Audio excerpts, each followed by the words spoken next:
之後都知道以色列長年非常困擾嘅就係呢個巴勒斯坦嘅問題啦。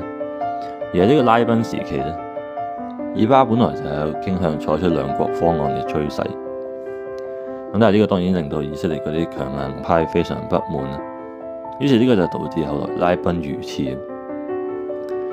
咁當然接替拉賓嘅就係呢個內塔尼亞胡啦，而佢就決定要採取同拉賓完全唔同嘅新路線。根據內塔尼亞胡嘅諗法咧，呢啲巴勒斯坦人難搞嘅地方就係因為佢哋背後呢啲阿拉伯國家嘅支持。咁所以我哋喺呢度就可以參考一班美國專家喺1996年嘅時候寫俾內塔尼亞胡嘅一份關於外交政策嘅報告。簡單嚟講咧，裏面嘅策略就係要喺嗰啲支持巴勒斯坦嘅中東國家製造戰亂，而具體嘅做法就係包括直接入侵啦、策動叛亂啦，甚至係資助一啲恐怖組織嘅。而當時嘅美國由於就係主張干預主義嘅新保守派喺度掌權啦，咁所以佢哋當然都係非常樂意執行呢種政策啦。